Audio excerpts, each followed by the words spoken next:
ગુજરાત સરકાર દ્વારા 25 ઓગસ્ટથી 31 ઓગસ્ટ દરમિયાન સંસ્કૃત સપ્તાહની ઉજવણી કરવામાં આવી રહી છે। ત્યારે સુરતના અબ્રામા ખાતે પીપી સવાણી ચૈતન્ય વિદ્યા સંકુલ દ્વારા વિદ્યાર્થીઓમાં સંસ્કૃત ભાષા પ્રત્યે ગૌરવ, પ્રેમ અને જાગૃતિ કેળવવાના હેતુથી સંસ્કૃત ગૌરવ યાત્રાનું આયોજન કરવામાં આવ્યું હતું। શાળાના આચાર્ય વિજયભાઈ કાકલોતરના માર્ગદર્શન હેઠળ યોજાયેલી સંસ્કૃત ગૌરવ યાત્રામાં વિદ્યાર્થીઓએ ઉત્સાહપૂર્વક ભાગ લીધો હતો।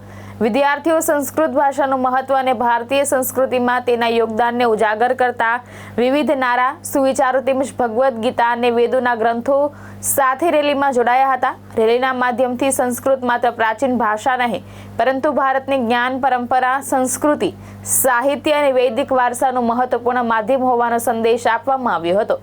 શિક્ષકો પણ રેલીમાં જોડાયા હતા અને વિદ્યાર્થીઓએ સંસ્કૃત ભાષાના પ્રચાર, પ્રસાર તથા સંરક્ષણનો સંકલ્પ વ્યક્ત કર્યો હતો।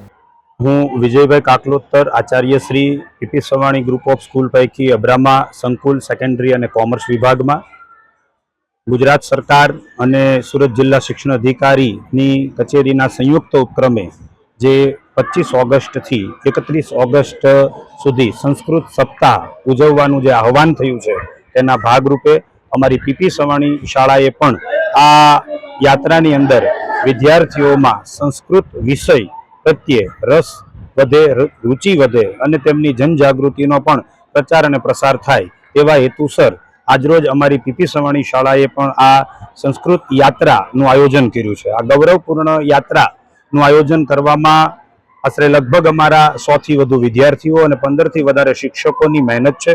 તેની અંદર વિદ્યાર્થીઓ વિવિધ પ્રકારના ભૂદેવોના સ્વાંગમાં છે, સાથે સાથે અલગ અલગ પ્રકારના ધાર્મિક પુસ્તકો અને સંસ્કૃતના સૂત્રોચ્ચાર કરી અને આ સંસ્કૃત યાત્રા જે ગૌરવપૂર્ણ યાત્રા છે તે અહીંથી અમે પ્રસ્થાન કરી છે। આનો મુખ્ય હેતુ શું? મુખ્ય હેતુ એ છે કે આજના આ ટેકનોલોજીના યુગમાં વિદ્યાર્થીઓની અંદર આપણી જે મૂળ જનની ભાષા છે સંસ્કૃત, એનું મહત્વ જળવાયેલું રહે અને આ આવનારી પેઢીને પણ સંસ્કૃત વિષય પ્રત્યે લાગણી અને લગાવ રહે અને તેનો ઊંડાણથી રસપૂર્વક અભ્યાસ કરે તેનો પ્રચાર અને પ્રસાર કરવાનો હેતુ છે।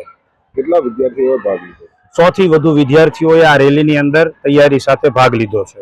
ભાવેશ ઉપાધ્યાય, દ્રષ્ટિકોણ ન્યૂઝ, સુરત।